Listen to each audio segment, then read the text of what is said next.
the Mediocre Leaguecast, everybody. It's Wednesday, March 12th, 2014. I'll be your host, Nick Houston, also known as TugGhost132. Joining me, as always, Brad Colerman, also known as Zysmo. Hello, Thumbiners. And Joshua Dabney, Beastum21. Hey, what's going on, guys? All right, so let's just kick this right off. What have we been up to this week? Dabney, I'll go with you first. Yeah, for me, I know last week I was talking about how I was starting to get into jungle a little bit, starting to get the feel for it, and pretty much the same thing for this past week that I've been playing with, and I've been playing with Vi a lot. I just seen her that I don't own the champion, and Houston always talks about how she's such a good jungler, so I was like, you know what, I'll just buy her and try her out. And I'll be honest, I haven't been disappointed. It was like the first two games I was playing, I wasn't even using my E, and I was still going like 7-2. It was ridiculous. Like, Didn't even know that E was an activated ability. Just thought it was a passive. Like her W isn't activated. So, and I was just reading through her abilities really fast before I was getting into the game and whatnot. And then like I just assumed that her E wasn't activated either. And I was noticing that I wasn't doing her, like her E is basically like an explosion punch type thing that does damage and like kind of a cone effect. And in my mind, I thought, well, maybe it's like every couple of punches it'll do it, and I just didn't notice it and just kind of forgot about it as the game went on. Until one game I accidentally pressed it, and then she did her punch, and I was like, holy shit, you have to click that ability? And like after that, I was going like 9-1. It was ridiculous. But yeah, she's an awesome, awesome jungler. I mean, just the engage ability, like you can just fly in with her Q and then ult. I mean, it's ridiculous. Yeah, she sticks to people. Yeah, definitely. So I've been having a lot of fun with her, just jungling and messing around. Haven't really played too much ranked because the last time I was playing ranked, well, the servers were still kind of iffy, and you never really knew what you were going to get with them. So I never really wanted to risk playing ranked and, you know, lose some stats. So I just kind of stayed away from it. And then, like I said in the other Gamecast, I was busy this weekend, so I didn't really get to play very many games. All right. Mr. Tonerman, old Bradley, Mr. Pale himself, the ghost, Zysmo. What have you been up to? The Pale Not Ghost. much, and like I said in our main podcast, you know, I spent a lot of time traveling this week, so I didn't have a whole lot of time to play League. However, I ran a little test. I tried to reset my elo. I had heard rumors that you could reset it by basically swapping regions. So I did a test. I may put a video up of it, but I'll give you guys, the down and dirty real quick. Basically, I think I was Silver 5 right before I switched over to Oceanic. Once I switched over to Oceanic, I was unranked, played a game. I did win it, and it placed me in Bronze 2. So I went ahead and... Sounds about right. Damn, why you gotta shut him down? He tried to tell a story. So then I went ahead and switched back to NA, and it had saved, I guess, my username, so it just put me right back in Silver 5. So I basically wasted like $30 or $40 and about Jeez. an hour and a half of my time. It's that much to switch servers? Well, it's I want to say it's 2600 RP. So That's crazy. each way, and Pretty great. yeah. So I thought there was like certain servers that were free to or free to transfer to. they were for a while. That's transferring off of NA to that server, like Brazilian and stuff like that. Yeah. Transfer to Brazil, become challenger. It's all part of the plan. So league-wise, yeah, that's pretty much what I've been up to this week. Like I said, I didn't have a ton of time to play. All right. Well, for me, I've been playing a lot of mid lane recently, but aside from, nothing really there, I've been on a Nidalee and Galio binge, basically, and trying out Vel'Koz, too, who's awesome. So I've just been going mid, basically, a bunch of normal games and stuff. And I did try to get back into rank. I played one game yesterday. I was kind of rusty. And How'd it go for you? Not good. I was Jungle Udyr, and we had a Galio on our team who was going mid. And I was like, oh, well, shit, we got this in the bank. But that guy... Must have listened to our podcast. Yeah, he must have listened to our podcast and be like, Galio was great. But if you still listening, He didn't listen to the whole But thing. then turned it off right after that. yeah, He heard if that you Galio was are awesome. still listening, maybe he's not for you. I don't know, but I don't know. It's just when I'm jungling, like it's just when people lose their lane and then blame it on you, it's the most annoying fucking thing on the planet. Like, in the wise words of Sky Williams, it's not my job to win your lane. Like, this dude, alright, Galio is anti every AP in the game. All you have to do is build magic resist. And this guy was 0-2 against the LeBlanc within the first 5 minutes. And he's already blaming me. I'm like, I just cleared red and you already died twice. I'm like, what do you want? How's this my fault? I don't know. But She's already got a soul stealer. yeah, and it was a weird game. Like, I'm trying to keep this Galio from feeding mid, and he's trying the hardest that he can to keep doing it. And we're facing an Akali up top. So their team comp, they had a Kha'Zix, a LeBlanc, and an Akali. And plus the support and ADC.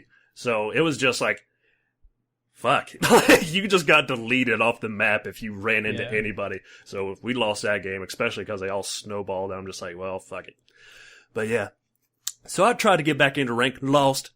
But I'm going to keep trying. You know, I think the servers are stable enough now, or they've been stable for me where I haven't been DCing or anything recently. So I think I'll start getting back into it. Hopefully not fall any and keep rising. I see people that suck that are higher ranked than me, and it pisses me off. I've noticed that for myself, like, I'm pretty sure if I lose another game or two, I'll be demoted to bronze because I know my elo, like my MMR. I know my MMR is somewhere in bronze because I lost so many games. Now, I've been gone for like a week and a half, almost 2 weeks, and I think hopefully the break's gonna help me, and it's gonna be a good thing. It didn't help me. I was rusty as shit. Well, there's hope. I was like, I haven't played Udyr in like a month or something. I guess I'll play Udyr, and it was just awful. I shouldn't have done that. But yeah, it was ugly. So yeah. So let's just move on. That's what we've all been up to. Now, I want to talk about the matchmaking system. The team builder is what it's called. Team builder. Yeah, it's been going through its live beta. It's live right now, as far as just the 13th, or at least this time. I don't know when it's supposed to stop. So I played it a lot last night. I've been playing it tonight. We all got in it a little bit tonight. What do you guys think about it? Well, one of the things that a lot of people think, contrary to popular belief, the matchmaking system doesn't prevent you from getting DCers. So, in our first game that we played, we ended up getting, who was it, our ADC? It was a Draven. Yeah. Yeah. He, my very first game with, what's it called again? The team builder? Yeah. I was soloing bot lane with Thresh. So Solo bot lane Thresh. It was great. Wasn't exactly the best, but yeah. So, I mean, they got to be there, click ready and stuff. But once they're in the game, they can still DC and shit. Like they can still just AFK for some reason. I don't know. Now it prevents it as far as this person's probably going to get mad that they didn't get the fucking role that they wanted, so they're going to go feed or some shit. Right. That it prevents, but just generally in DCing, not so much. Dabney. I think that he generally actually DC'd. Cause yeah, I think he did too. I reported him anyway. I didn't care. I was mad. Don't DC. Problem solved. Well, it kind of makes you think, is Riot still having server issues? That's what I was thinking, like halfway through that game. Like, I don't know. I haven't had any issues, and if my internet can handle it, I think anybody's can, pretty much. Unless they're targeting some other area, and that guy was like on the West Coast or something. I don't know. But anyway, Dabney, what are your thoughts so far on it? I mean, I love it so far. It was just a lot of fun. Like, for me, like, you guys didn't really see it, but when I was like inviting you guys, like, I got to choose who the other players were. So I chose my role. I picked jungler, and then I picked a fighter, which is what Vi is. And then I invited you guys, and you guys chose your roles. Koneman chose support, Houston chose mid lane, and picked their champions and everything. And then I searched the queue for anybody who was playing solo to join on our group. And I could set the queue for a top lane champion and then whatever I wanted, or I could put anything, and then an ADC or a bottom lane champion and then a marksman or ADC. And you can kind of set it up like that. So if you want like a top tank, you can specify, okay, I need a top lane person and a tank. So anybody who queues up, they select their champion and say what position they want to play or what lane they want to play, and then what type of champion they're going to play in that lane. And so, I mean, it was really cool. Like the first time we did it, like we were getting really random champions for the lanes that we were playing. Like right, I needed a top lane, so you clicked top anything, and so it was like Heimerdinger popped up. Yeah, Heimerdinger top. Then it was Diana top. That's real. Yeah, and we were just like, fuck it, just pick Diana. Yeah, I was like, what the hell? Why are these like what are they doing? And these people were legitimately wanting to play those champions top lane. So I mean those are the kind of things that I mean it's normals, and that you'll probably run into stuff like that with this thing. But I don't know, I really enjoyed it. It was really neat. It's different. So I mean that's what's really cool to me is that I can now play like before I would just kind of go in there and just see what everybody else didn't want, and I'd be like, okay, well, I guess I'll play a little top lane or some jungle or support, whatever it was. Now I can actually go in knowing that I'm going to play this, this specific role, which is really, really fun for me. I just hope that it somehow gets implemented into ranked. I'm not sure how, because with this, you pretty much pick your champion, and in ranked, there's bans, and then there's a selection order and all that kind of stuff. So I don't know how it would prevent people from still taking the role that you want. Well, you don't have to pick a champion, right? Or do you have to? You do. Yeah. Okay. It could be as simple as you pick the role you want to do for the right. What is it limit to like all those champions in that role? You pick the lane, and then you pick whatever like tank, assassin, support, something like that. Yeah, I don't know. I don't know. I don't even know if they were planning on putting it for ranked or not, but it's just going to be interesting to see how that works out.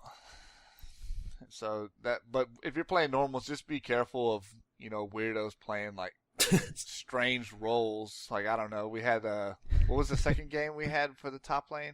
Nautilus. Yeah, we had Nautilus for top lane. So I don't know. He wasn't bad. I mean, he did work. He was good. He made it work. And it worked.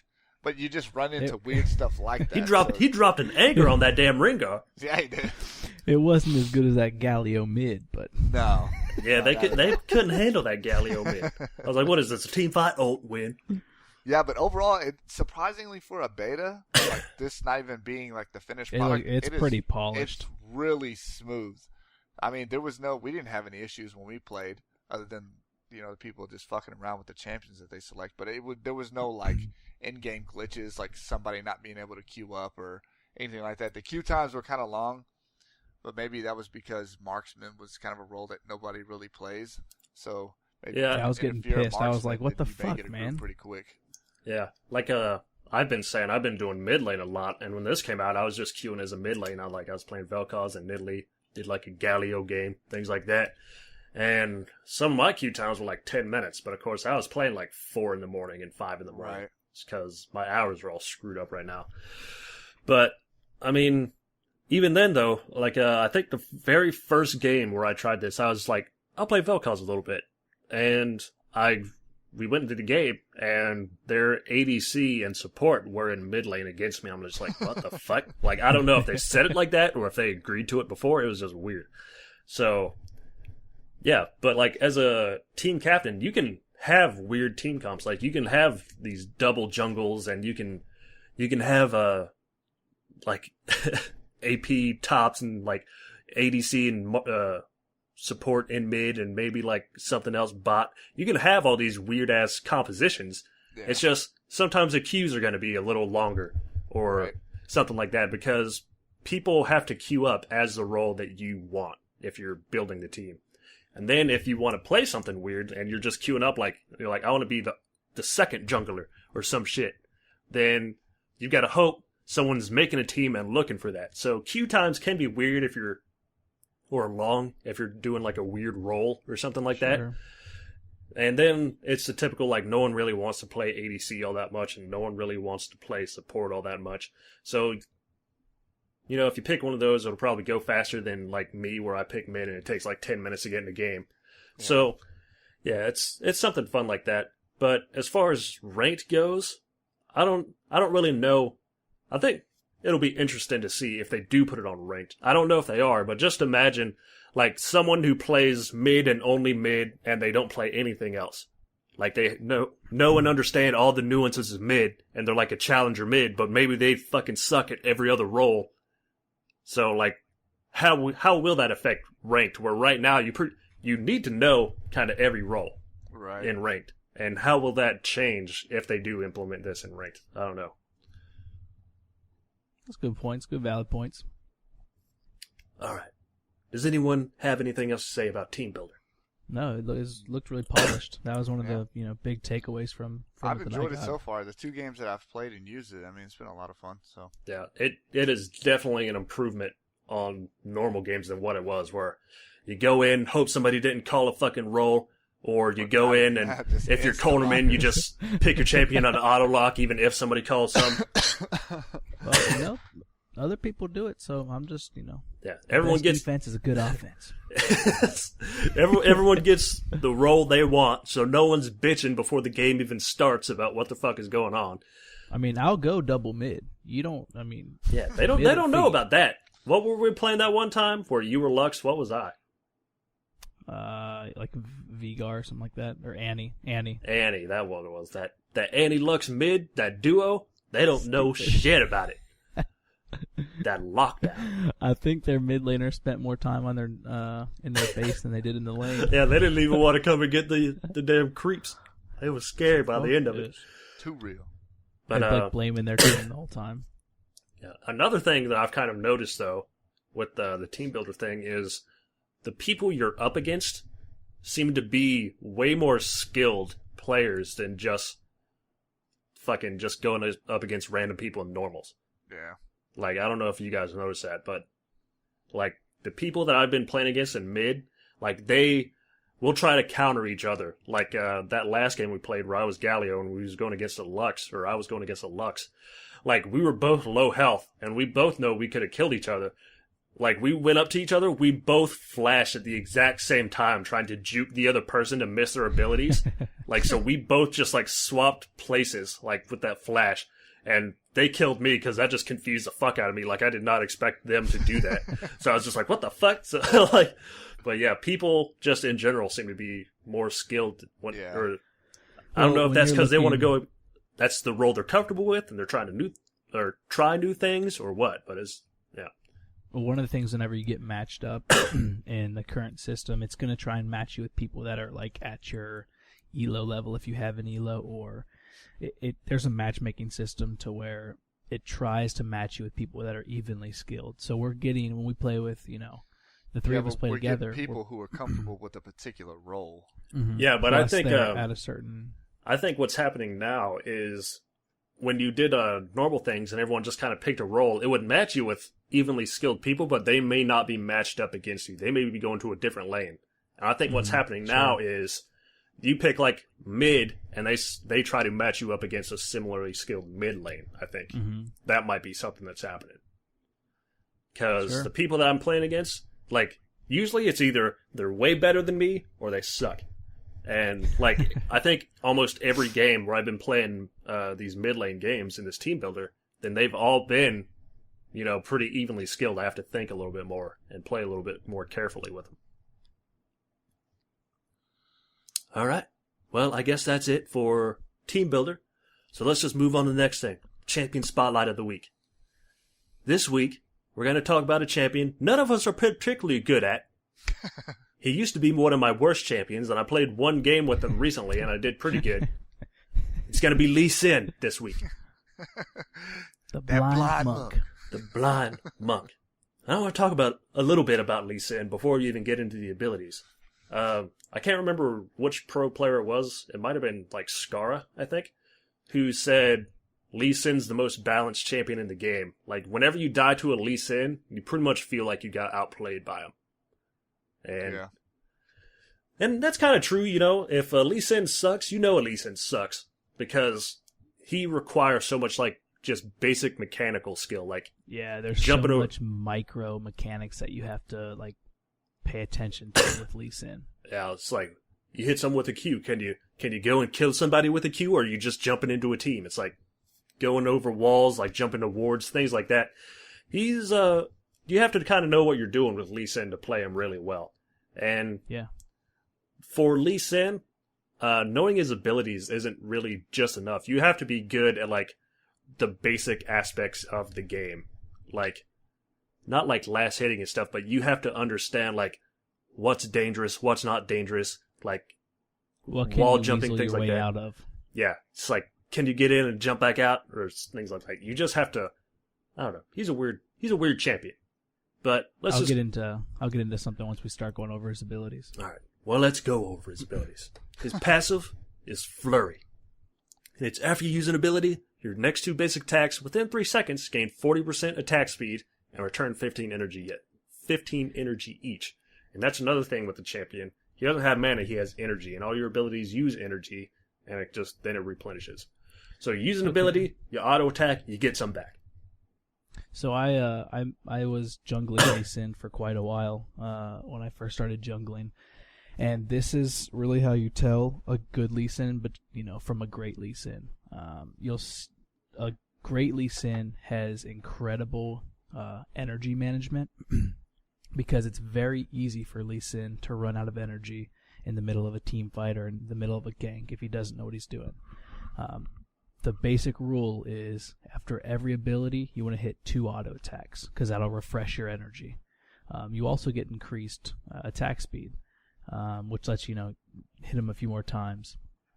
Sometimes you're just going to go ahead and use a second ability just because you have to use it at that time because it's situational. But like I said, this is like very key to Lee Sin's kit because he can basically fight forever with this passive. He just never runs out of his energy source. Yeah. All right. Let's talk about his Q, his bread and butter ability. His Q is called Sonic Wave / Resonating Strike. And his Sonic Wave, is his Q. He shoots out basically a little orb, hits somebody, and does a little bit of damage.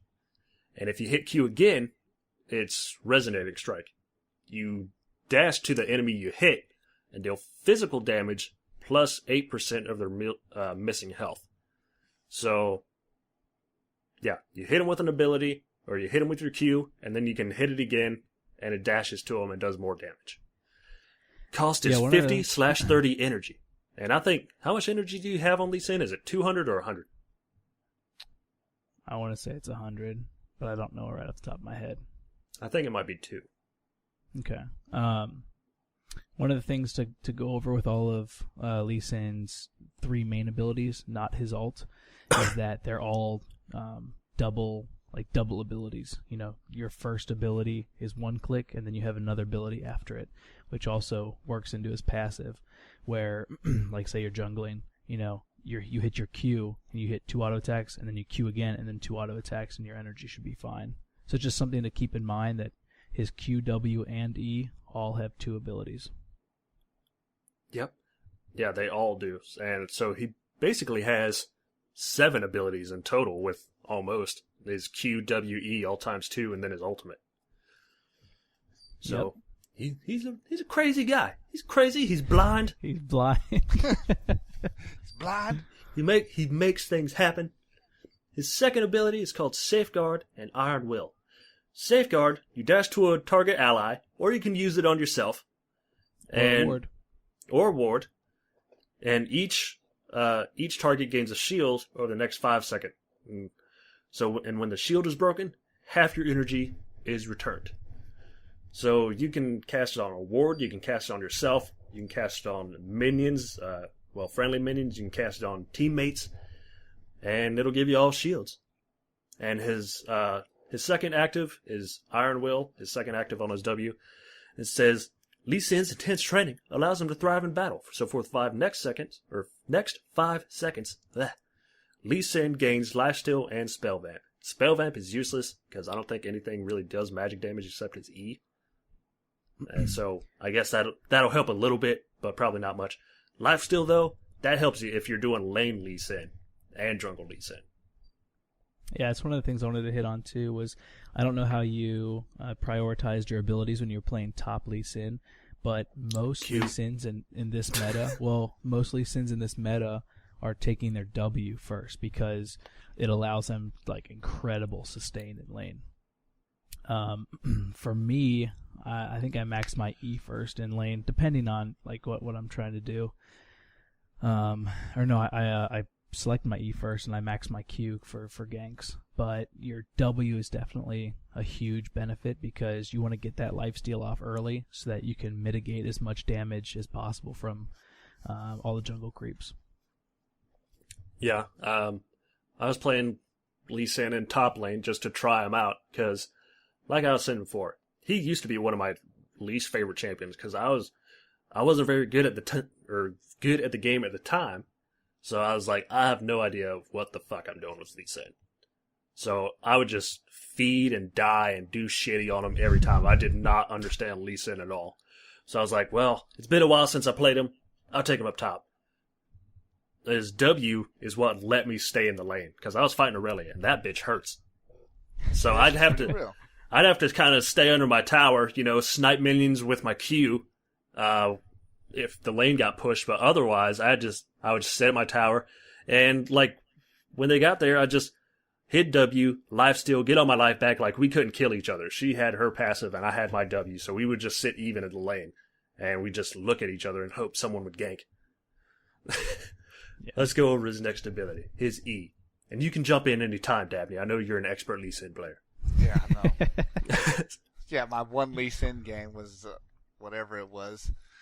And I think I went like 0-10 or something. Fucking awful. All right, his E is called Tempest and Cripple. So Tempest, you smash the ground, send out shockwaves to deal magic damage. It's magic damage, not attack damage. Reveals enemy units for 4 seconds. And if it hits an enemy, you can cast Cripple for the next 3 seconds. And when you hit it again, Cripple, Lee Sin cripples nearby enemies revealed by Tempest for 4 seconds. Alright, that sentence confused me. You reduce their movement and attack speed, which gradually recover over the duration. So, it's kind of an AoE around Lee Sin. It does, it's good for clearing waves and stuff if you max E first in top lane. I'm sure it's probably good in the jungle also. Okay, so in the jungle, this is pretty much my first pick because I can do AoE damage to the jungle creeps.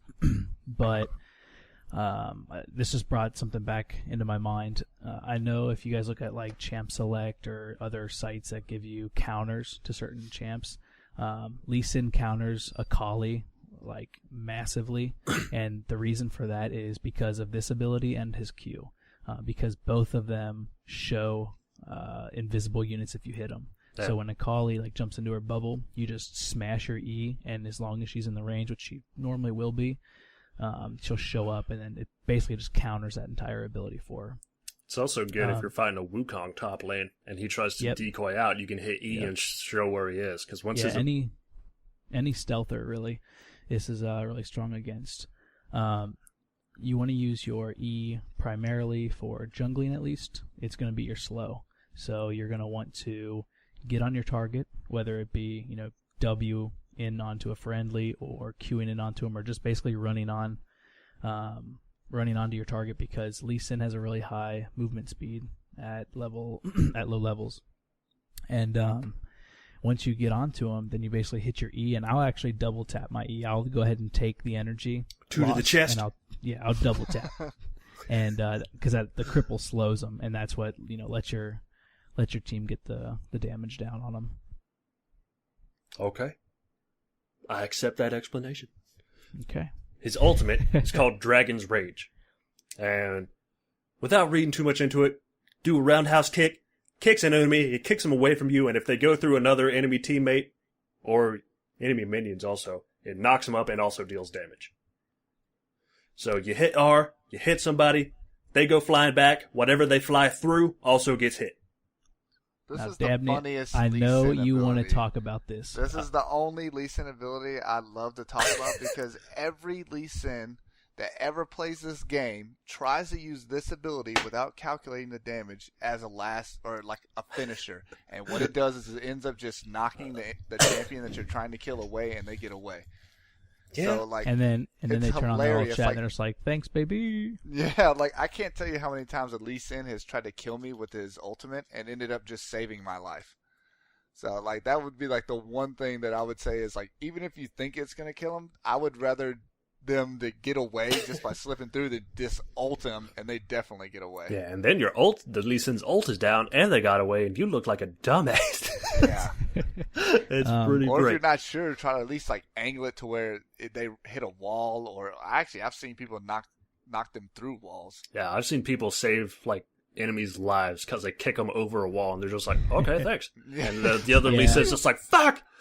But yeah, this ability, you can use it as a finisher. You can use it as an escape. If like you're running from an enemy team, you can knock back somebody into the other team, and your whole team can get to escape. But it can also fuck you up because you can, like we were saying, you can save somebody's life that you probably wanted to kill. You can knock them over walls. You can do all kinds of shit. Like, it's easy to fuck it up. Now, I have seen some cool stuff with the ultimate. Like, some Lee Sins will like use their Q and just, have that sight on them, and then they'll ult them away. And as they're ulting, they'll click Q again so that their second Q ability like flies with them and does like the extra damage from their missing health and all that. And then usually they'll E, and by that time, like they're usually close to death. So I have seen that, and it works really well. But I mean, that takes a little more skill because most Lee Sins Q, fly in, and then they'll hit their E, and then they'll ult at the very end. So they don't even have a Q to chase them just in case. And then it's pretty much, they get away after that. Yeah. That's probably going to... Well, did you have something else to add to that? I was going to get into comboing abilities. No. Yeah, with the alt, there's pretty much two ways that I use the alt when I jungle Lee Sin, and that's about 80% of the time it's defensive. I'll basically just sit around where my carries are, and as soon as somebody dashes in, I'll just kick them right back out into their team, and it knocks up their whole team, and it lets the rest of our team get onto them. But if you see like really high elo players, they'll actually like queue in on an enemy carry, and then they'll flash behind them and kick them into their team, and they can basically get a really fast kill on a carry. The only problem with that is you have to calculate, hey, can I get like a W off, or is there any way for me to escape, from the rest of their team? Because then you basically just, it's almost like an Urgot ult. You just swap places with their carry. Pretty much. So with that, let's get into comboing his abilities a little bit. One of his most, well, I'm not going to say it's basic because it's kind of hard to pull off if you don't know what you're doing. But one of the things he does is the QR combo. And it is basically, if someone's fighting you and you're both low health, what the Lee Sin is going to do, he's going to hit you with Q, kick you away, activate the Q again. And like Dabney was saying, it's going to do damage from the Q plus the missing health that the ultimate took out. So it does a lot of damage, a surprising amount sometimes. Yeah. Especially if he is building like a Tiamat or something, if he's in lane. So he can do a lot of damage with that. So that's one of his basic abilities. And to get even more advanced a little bit, if, like Coleman was saying, where they flash over an enemy and kick them into the team, another thing he can do is he can Q to a carry, put a ward down in front of him, hit W to the ward, and kick the person back into their team, like if someone's following him up. So his abilities, like, whenever someone's like, all right, let's watch Lee Sin plays, like, everybody does different shit, because all his abilities fucking, like, mesh super well. He's hard as shit to kill, he does a lot of damage, he's got great escapes, but if you don't know how to play him, you're going to get yourself killed. There's like an infinite amount of like plays you can do with Lee Sin. Yeah, because Lee Sin is a playmaker. So yeah. The amount that you can kite an enemy through a jungle is fucking ridiculous. And I've seen fake jukes from Lee Sin. Like, a Lee Sin will shoot his Q over a wall, and then like the whole team will flash the wall because they think that he's going to Q to the minion. Yeah, and then he just stops and stands there and then just keeps running the other way. Yeah, I've seen that shit too. Like, dude, there's like so much stuff that you can do with Lee Sin just to like juke out a team. like especially when they're chasing you. So when I see a Lee Sin go in the jungle, I'm like, dude, I'm not even gonna bother. Like Right. I It's know almost he's like gonna in get Italy. away. It's like Yeah, they're unless I getting can away. hit him with like an ability at long range or land some sort of hook, then I'm not even gonna like try to mess with him. Don't even entertain it. Yeah, Yeah. because you're just wasting your time. Like, if you flash over a wall trying to catch a Lee Sin, you just pretty much wasted a flash. Yeah, Because he's going to fucking go over another wall in like 5 seconds. yeah, he'll just throw a ward and just E over, or he'll Q to a minion that's on another wall. So it Yeah. doesn't even really matter. He's hard as shit to chase down. He's a crazy blind guy, but he knows He what is, he's He doing. is. For a blind guy, he sure got moves like Jagger. He got moves like Jagger. He's just moonwalking through the damn jungle. You're like, Lisa, what the fuck you doing? He's like, leaving. And you can't even say nothing back. Because you're just like, yeah, you probably are. He's just running around with his CNI dog. All right. So that's Can we Lee get Sin. into, Well, I can we just get into building at all? I can go I over that mean, really quick. Building is like Well, really it's- preferential with Lee Sin. Yeah, it it depends is. what you're doing. Sure. because all of his abilities, like, he does damage, but like there's two main abilities you can go, like a damage Lee Sin. Like, if you're a top lane or something, you can build like a Ravenous Hydra, is what a lot of people do, because you've got really good wave clear, you do a lot of damage, things like that.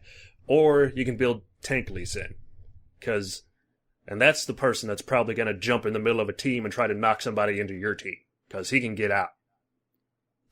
Yeah, there's a few different builds that you can go with. It's either AoE damage, single target damage, or tank, like you said. Or tank is more of a utility tank. It's basically just to be a hindrance, because you're not going to do Yeah. a ton of damage unless you kind of... Unless they're already low, in which case your Q's going to do damage. But, I mean, unless you throw in like a damage item in there, like you're really just there to get people off of your carries and just appeal for everybody. Some of the main items that you'll build on Lee Sin are for damage, Black Cleaver,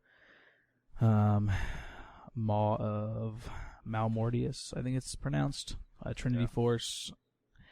And then a lot of people, when they build Tanky, Ravenous they'll Hydra. build... Yeah, that's for Doing damage, AoE. Ravenous Mhm. Hydra. Because that has such crazy lane clearing ability, especially with his E. Like, you can just like Q into a minion wave, tap that, and then plus your E, and that's like the whole minion wave gone. Yep. So And, like he can backdoor so hard with Lee Sin, like because he just clears lanes out so fast. and then when the team comes for you, just like jump into the Yeah, jungle and then you just disappear. run away because they can't catch you. And you piss off everybody's Also, day. I don't know if I said it, but Bloodthirster for damage. And then your tanky kind of builds are going to be, like I said, it's a utility build also, so it's going to be like a Warmogs. A lot of Lee Sins will build a Locket, so that way it gives their team a shield. And I see a lot building Randuin's. Randuin's Omen, yeah. Mm-hmm. That's Yeah, like Randuin's. a basic build that I always Well, it see is if they're going depends, yeah. top, they get Ravenous Hydra and then Randuin's Omen.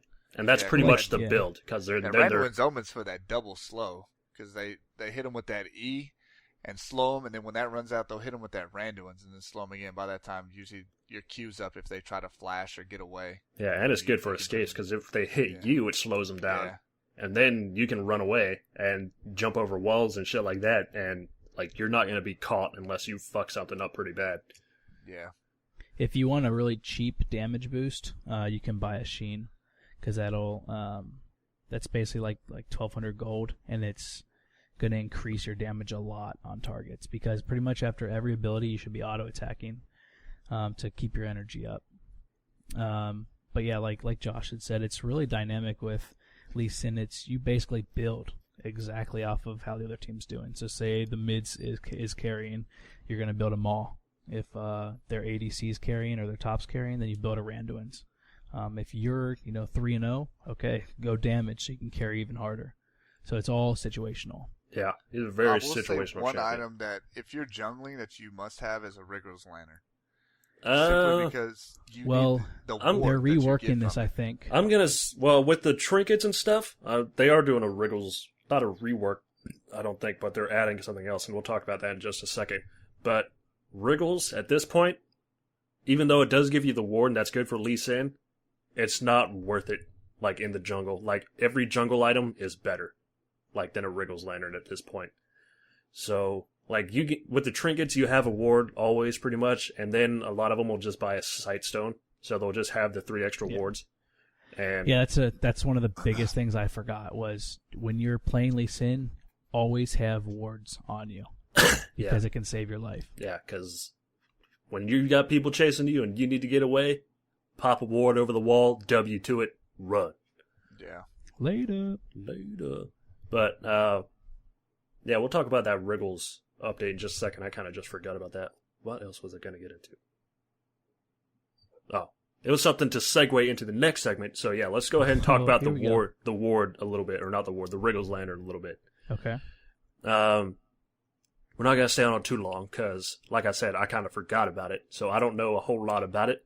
But they're adding an upgrade to the Wriggles Lantern. It's like once you get the Wriggle Lantern, after you kill 20 large creeps, or large jungle creeps, it'll upgrade into something else. That's right. Really? I think I heard this on another podcast. Yeah, it's you get the machete, basically, and it starts counting towards your total large creep kills, or it's going to. And once you've killed 20, like, after you've upgraded the machete into the Wriggles Lantern and stuff, it keeps that count up. And once you get 20, it's going to upgrade into something.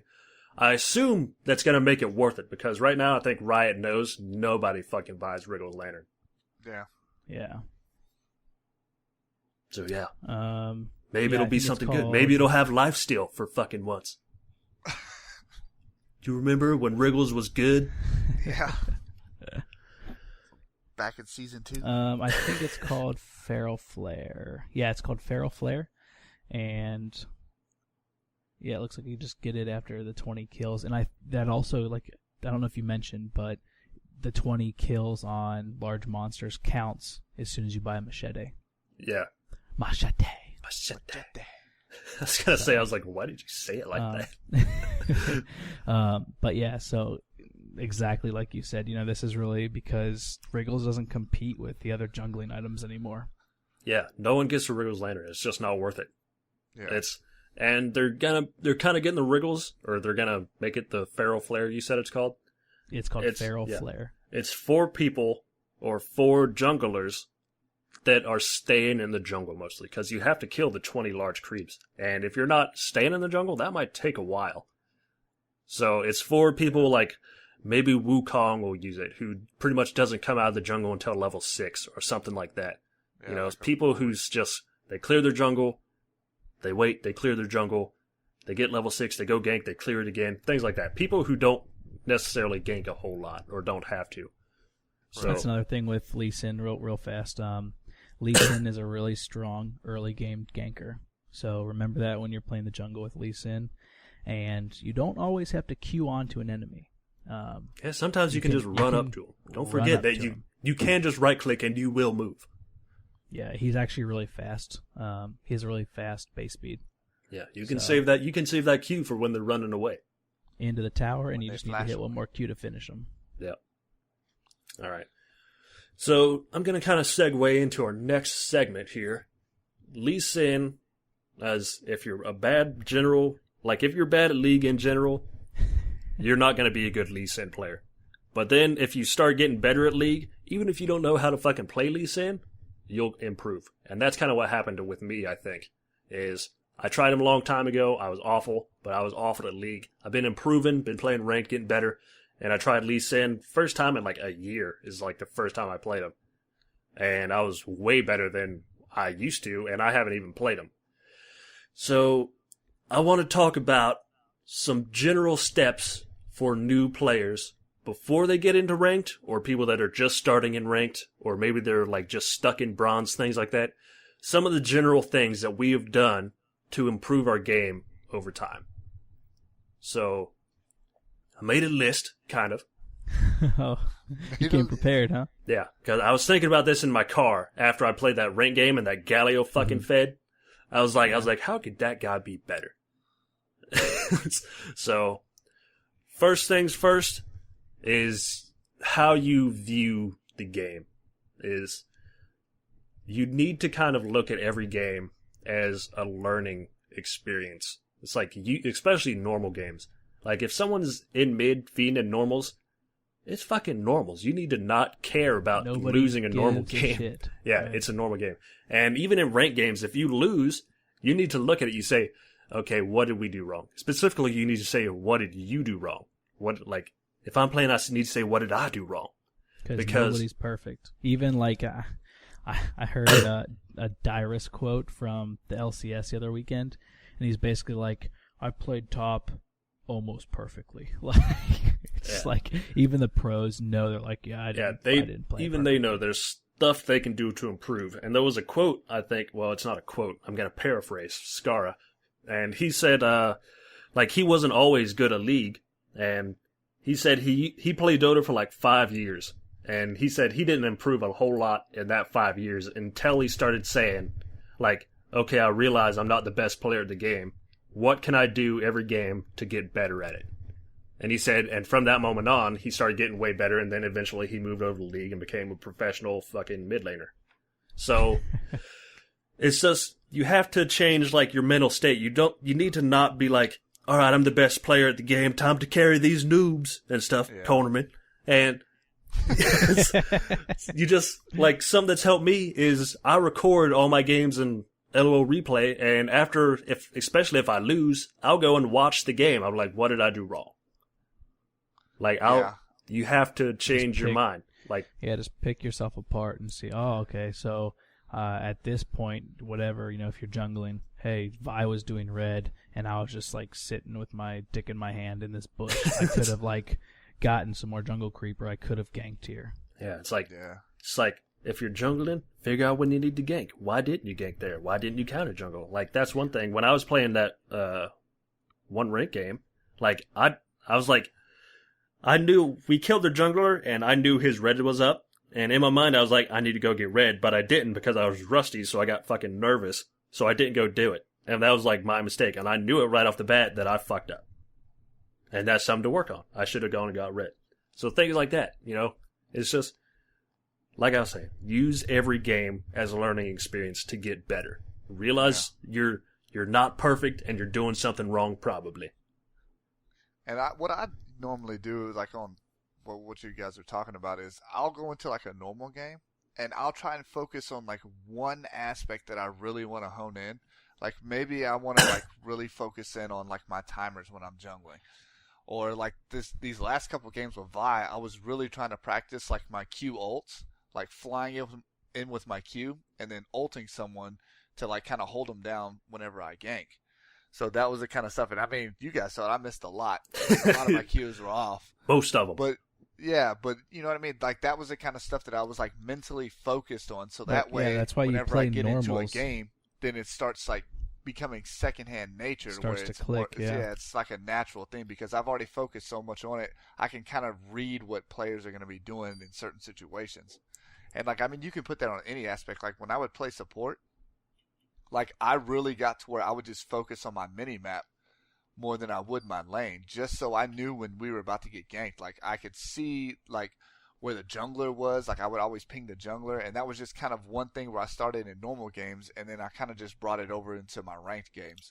And now, without even thinking about it, whenever I play support, I'm always pinging the map, like where the other junglers are, or if someone else is missing on another lane, like just random things like that to help everyone else out. And so, I mean, those are the kind of things that whenever you're playing, to get better, you can just focus on, like for me, I try to focus on like at least one thing to get better at per game and just kind of really hone that down so that whenever I start playing, it just becomes like a natural instinct to just do it all the time. Yeah, there's like some very basic things that you need to like do. The most basic thing is getting CS. Like, if you watch like people in bronze playing and stuff, they'll play super aggressive and try to push people out of lane. Meanwhile, they're losing all the fucking CS in their lane. Like, so things like that is just like simple things, like getting CS, things like that. But I kind of want to, like, people that know that they're supposed to get CS and they're a little bit beyond that, like beyond basic things. So like Dabney was saying, he went in the normal game with the intention of learning Vi. And we're going to kind of use that to go into the next part of my my list, I guess. So use normal games as a learning experience. Next thing, try every champion at least once. And now this is gonna be kind of difficult for people who don't own all the champions. Yeah, it's difficult for people that don't own all the champions, but it's free. It's free week. Open, the champions are gonna rotate out. Yeah, the champions are gonna rotate out. So, if you're just even if you're just starting out at League, then play every free champion at least once, and then play whoever you want the rest of the time. And then next week, do the same thing. So, and the reason I say to try every champion at least once is, one, maybe you're gonna discover a champion that you didn't know before. Like, maybe you're gonna find out you're really good at some champion that you had no idea about. Maybe you're a great Teemo player. I don't know. So, it's that, but something even more important is it's for learning the champion's abilities. Yeah. Like, you can all day just go to websites and scroll down and read what abilities are, but a way better way to learn is to actually play that champion. It's like one of my favorite champions is Galio, but I never played Galio until I went to an ARAM, got Galio one time, and I was like, this dude's awesome. Like, I didn't know. Gargoyle. Yeah. So, yeah, it's just try every champion at least once. You're not going to be in your comfort zone, but just remember last step. It's normals. They're just a learning experience. They don't really fucking matter. If you lose a normal game, what happens? Nothing. Yeah. So, yeah, one of the things that you just brought up was, not being in your comfort zone. You're definitely going to make some huge mistakes, and you're going to realize the weaknesses of certain champions. And if you want to play when well, I played with Vine, I didn't even use my E. Yeah. Well, no, if you realize the weakness of your champion, then you know how to counter that champion if you ever have to play against them. You know exactly the tempo that you need to set the fight at. And you need to, I need to force this champion to do that so that they're in a really shitty spot. Yeah, that's kind of the reason I did it, is you learn every champion and you can, discover new champions, but more importantly, you know what every champion's abilities are going to be, or at least basically what they are. Yeah, there's limitations for them. Yeah, you're like, all right, I played this champion. What before? And now I'm playing against that champion as somebody else. What did I have trouble on when I played them? It's like, maybe they have a weak early game. Maybe they're really mana dependent. Maybe they can't last hit very well. So it's like, all right, you need to be aggressive. You need to be passive. It's like, you need to push the lane so they can't last hit minions. Things like that. It helps you learn how to counter people you're playing against. Right. So yeah, that's what I was gonna say. Like, whenever you're learning all their champions, like, more so than just knowing their abilities, you learn like what sucked when you were playing with them. Like, whenever you would play with against certain champions, you're like, dude, I remember this guy just used to just beat my ass because I felt like my abilities just wouldn't reach out far enough for him, or whatever the case may be. So then whenever you're playing against that champion, then okay, yeah, the range for this really sucked for all of his abilities. So if I just stay back here, last hit minions, poke him, he can't really do anything. He's just kind of screwed. So those are the kind of things you can mentally think about and know because you've already played the champion before. Yeah, that's one of the ways that I learned how to beat Cassidon, was basically playing him and realizing, once he blows his load on me, he's done. So even though I'm at 30% health, that's time for me to go balls deep on him. And just to ruin his day. Yeah, I do that like Wukong is one of my favorite top laners. And I know if I'm ever not Wukong and I'm playing against one, I'm like, all right, he's easy as shit to kill, or he's weak as shit before level 3 because he doesn't have his full combo. After he auto attacks, he's pretty much going to run away because he's not much of an auto attacker. He uses his abilities and things like that. And you can poke the shit out of him because he doesn't have lifesteal until he gets his items. So you just... things like that. And even mid lane, I know how to, if I was playing a Ryze, I know Ryze's range sucks because I've played Ryze before. And when I was playing Ryze, I'm like, man, if I could just get in range of this guy, I could kill him easy. So when I'm playing against a Ryze or something, I'm like, all right, just stay away from him. And you got it. So, yeah, it's learn the abilities, not necessarily because you're going to play that champion, because you're probably eventually going to play against that champion. Yeah. I mean, it's not like you have to know every specific stat about every ability when you play the champion. Just kind of have a general idea of what they can do, and typically how they would use them against you. Yep. Yeah, that's pretty much the main thing you want to know is just okay, what are their combos going to be? So when he does this ability, what should I expect next typically? Yeah. You basically need to know when to get the fuck out of there and when to go in. That's going to help you so much in making the right judgment calls. Yep. So, next bullet point. learn every role. And as you've tried every champion, which ones did you like? You know, and so learn every role. You're probably going to learn this just by playing every champion. And when I say role, I mean like learn how to support, learn how to jungle, learn how to top, learn how to mid lane. And so it's because when you're in ranked, at least now, unless this team builder thing goes through in ranked, then you're going to get stuck in every role probably at least once when you're in ranked. And it's like, if you're a shitty jungler, you know, and you go into ranked and you're forced to jungle that game, you know, you're going to lose because you didn't know what you're doing and it's going to be your fault. Yeah, I think one of the roles that everybody needs to have, like everybody should learn is support. It's not a hard role to learn. It's pretty basic, but it's like pretty much the most in-demand role when you're talking about solo queue. Because if you're last on that list and you want to play something else, they're just going to basically be like, "Oh, your last pick, you support scum," you know. So they're just going to be like, "Your support, bitch." It's like, cool. So yeah, you're probably going to get really stuck in support. Support really isn't that bad. There's actually I've been having a lot of fun with Thresh lately. He's a pretty cool champ. But yeah, kind of, you know, jumping on what you said, learn every role and how to basically play it. You can play the same champ in different lanes. You know? Yeah. You can play Riven mid, Riven top. You can even Riven jungle. It's just, you know, you really have to understand what is your job in that lane. Yeah, and also, you might gain some appreciation for people that are doing the, you know, whatever role they're doing, and maybe they're not doing such a great job. Like, when I was that jungle Udyr with that shit-ass Galio. I was like, hey, let's kill this LeBlanc. And he ults when I'm still, you know, at race. I'm just like, what the fuck am I supposed to do? And then he's like, why didn't you come and help? I'm like, 'cause you're fucking an idiot. Then maybe if he knew how to jungle, he would have been like, hey, that guy's at race. Maybe I shouldn't ult right now. Something like that. I don't know. But whatever.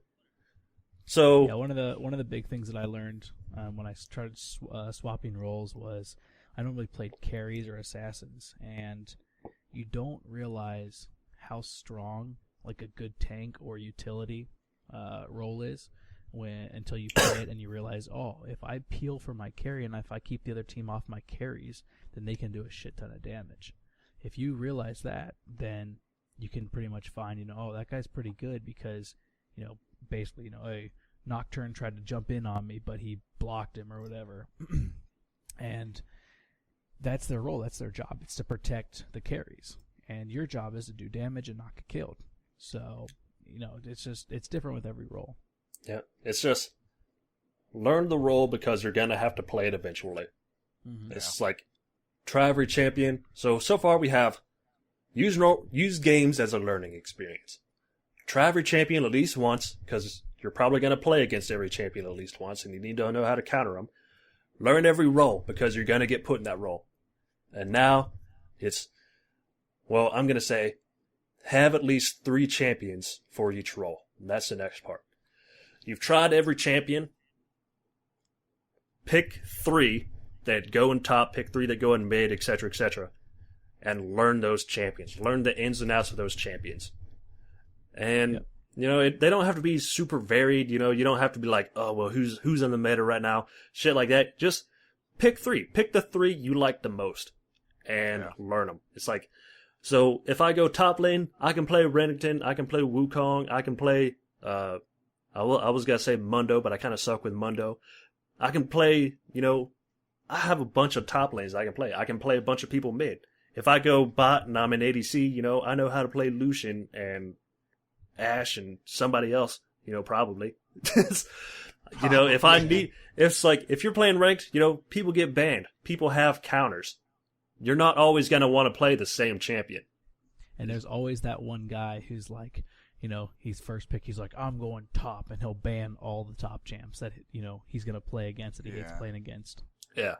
And it's like, so, you know, if you're mid and say someone picks Galio, then you're like, hey, maybe I shouldn't play an AP mid. You know, maybe you should play Talon or something like that. You know, you just play that Talon, Riven, or Zed. Time to play that Lee Sin mid. Yeah, so they should be varied enough that you can pick them when you get countered, or at least not counter pick yourself. Like, that'll happen a lot, where someone will pick, I'm just going to keep using Galio because I know he counters like every AP. So someone picks a Galio mid, and you're going to pick a fucking AP champion and just counter yourself. You know he builds magic resist. Why would you play an AP champion? So you need to have, you're always going to have your favorite champion. You're always going to have your favorite role. But because you need to learn every role, because you are going to have to go and do it sometime, then you need to have some champions in your back pocket to play there. Yeah. Because that is a big deal. Especially, like, I know when you play ranked, you're going to see, like, people counter-picking themselves, which infuriates me. Like, when you'll see someone, though, like, the mid lane champ on the other team will be picked, and then they will pick the exact counter for the champion that's already picked, just because that's the only champ they know how to play, and they called mid lane. Like, you know what I mean? So it'll be like, oh, well, all I play is mid lane, and I only play one champion. And it's like, well, dude, he picked your counter. Like, pick someone else. He's like, nope, only know this champ. And they'll just lock in. It's like, oh, God, cool. And then they lose the lane, and they blame on everyone else because it's everyone else's fault that he didn't get the help. It's like, dude, you counterpicked yourself, man. Like, how can you be mad at anyone else? What game did we play where someone counterpicked himself? I don't know. It's I happened to me so many counterpicked times. myself with Tryndamere, and I was trying to learn Tryndamere a ton of times. I remember that. But, I mean, in normal games, I get it. Like, yeah, because you don't really know who you're playing against, and it happens. But, like, in ranked, unless someone counterpicks you, there's no reason you should counterpick yourself. Yeah. Like, they can try to counterpick you all they want. If you counterpick yourself, you're stupid. Yeah. Like, like you fucked up. you just want a challenge. Let's get And the thing it. is, like, what kills me is, like, it takes like 5 seconds to just go on the internet and look who your counters are. Like, if you don't know, if you play a champion, you just don't know who your counters are. Maybe you just have a feel for champs that you suck against, but you don't really know who your counters are. Just just type in whatever champ you are and just type in counter. So just type in like Lee Sin counter, and like a website will pop up. The thing's called like LOL counter or something, and you can see exactly who counters you and how they counter you.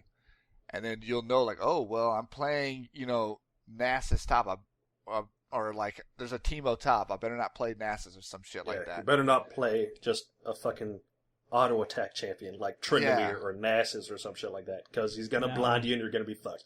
A lot of those sites will also give you reasons why the good sites will give you reasons why they counter. So say somebody plays something that counters you, and you're just like, ooh, I know how to play that guy's counter, but I don't really know how to play it that well. Well, you can lock it in and then go and look. Oh, well, when he does his E, I need to do my Q to basically counteract his abilities.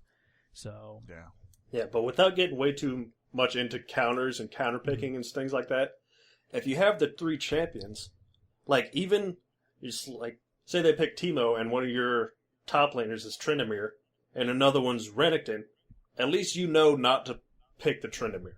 Yeah. Like, it's not like Renekton's really a counter to Teemo or some shit, but right. Renekton's not an auto attack champion, so at least you can trade with the Teemo and not lose your lane necessarily.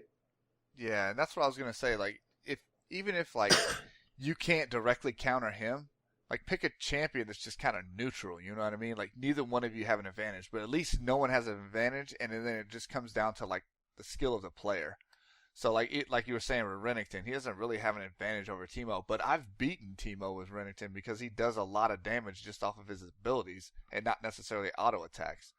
So it just all depends really, like who you can play. And if you have like a pool of champions, like 3 or so that you can choose from, then like, okay, well now I know I can at least survive in this lane and not counterpick myself because I only know one champion for this lane. All right, guys. Well, that's going to do it for this week. We could have talked longer, but I got disconnected from the chat, and the other guys continued on with their conversation, but one of the audio tracks switched to mono, so it was only coming out of the left speaker. So I just kind of found a stopping point. It sounds a little bit unnatural to just cut off, so I apologize for that, but couldn't do anything about it with internet problems. So that's going to cut it off for this week. You can visit our website, mediocregamecast.podbean.com. Listen to our other podcast, the Mediocre Gamecast. Also, you can email us with any kind of questions that you have about anything, games in general, which we'll read on the other podcast. If you want to talk about League, you can email us at mediocregamecast@gmail.com. That's mediocregamecast@gmail.com. And if it's for the Gamecast or the Leaguecast, just kind of specify in the headline somewhere, just so it'll be easier to read right there. You can follow me on YouTube. So you can subscribe to us on iTunes. Both of those links are on the website now. You can donate to us if you like what you hear. And if you don't like what you hear, you can still email us and let us know what you don't like. We're willing to change things. We want you guys to enjoy it. All right, so that's all. We'll talk to you guys next time.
Shine, shine.